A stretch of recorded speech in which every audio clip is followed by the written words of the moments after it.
Welcome to Consistency Breeds Growth Radio. I am your host, Justin Romer. Our incredible guest and myself talk about the cutting-edge science and consistency necessary to reach your weight loss, wellness, and performance goals. If you want more information about working with us one-on-one or in a gym setting, head over to consistencybreedsgrowth.com or email us at consistencybreedsgrowth@gmail.com. We will also put links in the show notes. Enjoy the podcast. Science. All right, we're back with another episode of CBG Radio. We're here to talk about a special topic today, but first, I want to know if you're on our free Facebook page. On the Facebook page, every month we run free nutrition challenges. They're little mini challenges that you could be a part of for further accountability and be able to do with a group. We just finished our water challenge. Or we're fixing to finish our water challenge, and we're going to do another special challenge starting in April. So if you're not on our Facebook page, you definitely want to be there. And to join, all you need to do is go to www.facebook.com/groups/CBG Nutrition Tribe to join. All right, so be there. I'll definitely accept you. Just get over to our Facebook page. Today, we're going to talk about a really special topic with a really special person. So our newest CBG coach, Emily Wagener, is going to be on the podcast today. She's passionate about lifting, nutrition, and all things health and fitness. She figured this out early in high school, launched it right into her college career. She pursued her degree in dietetics and her NASM fitness nutrition specialist certification. She also has her bachelor's degree in nutrition, and she was commissioned as a U.S. Army officer and worked as a nutrition coach for multiple gyms on the East Coast. She more recently received her registered dietitian's license and has helped countless individuals, including various CrossFit Games athletes, as well as Division I athletes at the University of Maryland, where she is currently an Olympic Sports Nutrition Fellow. And she is the newest coach at Consistency Breeds Growth. I hired her a month ago. What was it, Emily? A month ago? A month and a half ago? I don't know. Is time really a thing anymore? Yeah, I don't know either. But we are obviously thrilled to have you a part of the CBG team. And then we're also thrilled to talk to you about the topic today, which is, should you eat like Mat Fraser, basically? But we're going to talk about a lot of performance stuff too. But for those of you that don't know, Mat Fraser talked very briefly. Obviously, he didn't give his entire story in terms of what he eats on a daily basis, but he did hint at some things he does for recovery in terms of performance for his nutrition. And we want to go through a couple of those things and talk about what are the benefits, what are the potential downsides, and then is it something that you should be doing based off of where you're at in your CrossFit competitive career. So, Emily, what's going on today? Not much, Justin. Thanks for the intro. I love the title. I think that's going to be super eye-catching for people and really kind of light the fire. Should you eat like Mat Fraser, right? The fittest man on earth. Everyone wants to train like him, so should you eat like him too? I think that's going to be a fun one to dig into. What are some of the best both protein and post-workout carbohydrate options that athletes typically have available to them that they should be consuming post-workout? So, not a Snickers bar and a Coke would probably not be my first go-to. I get the theory there, and we see this all the time with nutrition where there's a principle applied, and I see where that was, it was tried to follow as far as like research principles, but just misapplied, kind of missed the mark a little bit. So the Snickers bar is okay in the sense that it's got a lot of sugar, right? So that's fast digesting carbs that are going to get into your bloodstream quickly, get delivered to your muscles, start the recovery process and all of that.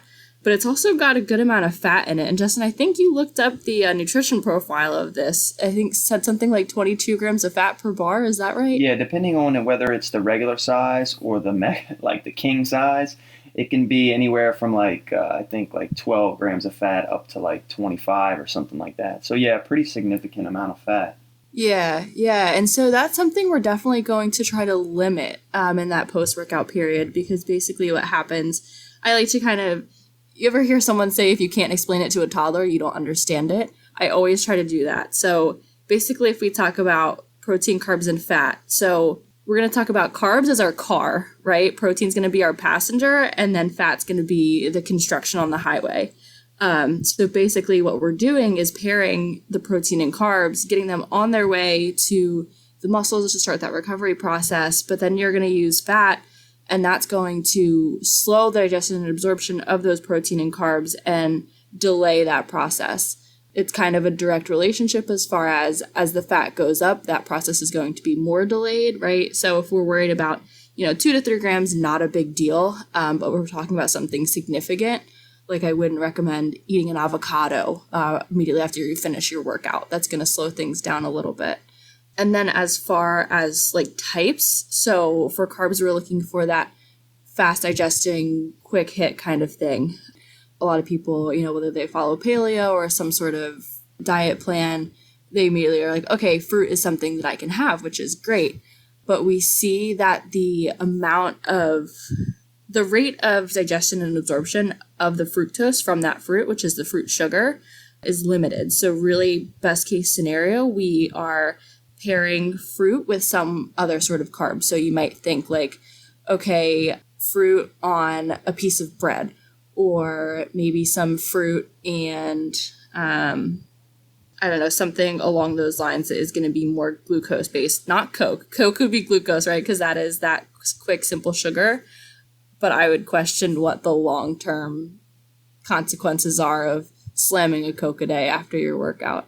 And then proteins, right? So protein, you can kind of get away with anything. I would definitely suggest whey. That is an animal protein. So it is the most bioavailable to your body, which basically means that it's the best absorbed and utilized and quickest to break down by your body, versus something like a plant protein, which would be, beans, peanut butter, tofu, soy, that kind of thing. As long as, so circling back to that animal protein, that way, the only thing I'd really probably not recommend is something like a Greek yogurt or a casein protein immediately after a workout, because that has a little bit more slower digesting protein. So it's going to slow down the rate that your body can get that recovery process started. Does that all make sense? Yeah, that does. And it's super interesting. So I want to start back at what you said about the fat at the beginning. So fat in and of itself digests and absorb very slowly. So eating it around a workout time doesn't seem to be optimal, which is why the Snickers, for example, is maybe not the best choice.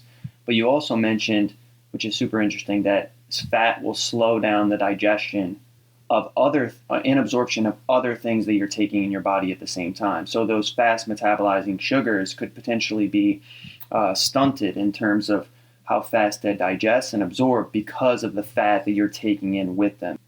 Because I think the mechanism is something involved with the liver, like the fructose will primarily fuel the liver, and then the glucose will bypass the liver and go directly into your muscle. Of course, there's probably more research that needs to be done, but this is something that I've heard sort of as a mixture of 2 different sugars that can be beneficial post-workout for people. Obviously, to each their own. That's not saying you have to drink a protein powder to make gains or anything like that. But if we're finding that, like, okay, here's maybe something that might be an optimal option for you, I think that's great. Definitely let people know where they can find you on Instagram and everywhere else, and then I'll close this out. Yeah, absolutely, Justin. Thank you for having me. I really appreciate it. This has been a lot of fun. Yeah, it's been cool. And I'm always down to talk nutrition anytime. Actually, super exciting. I just changed my Instagram handle this week to add my RD credential. So I can be found on Instagram at mswags.rd. I actually don't have a Twitter anymore. So that's really about it. I'm tagged in a couple of the CBG posts and will continue to contribute to those. But yeah. Perfect. Instagram, you can find anybody on Instagram. Nobody has Twitter. So, yeah. And obviously, if you guys are specifically looking to work with Emily and you're a performance athlete or someone that's looking to lose weight or achieve body recomposition or just get a better handle on your nutrition and nutrition protocols, you can always find us at consistencybreedsgrowth.com. You can email us at consistencybreedsgrowth@gmail.com. You can find us on Instagram at CBG_online_sports. Don't forget to join that Facebook page And also, our micro podcasts come out every single Monday. So this will be a micro podcast here, and you'll be able to get the full episode on Thursday. So stay tuned for that. We appreciate all of you that listen to us every single week, and we'll be back next week. Thank you.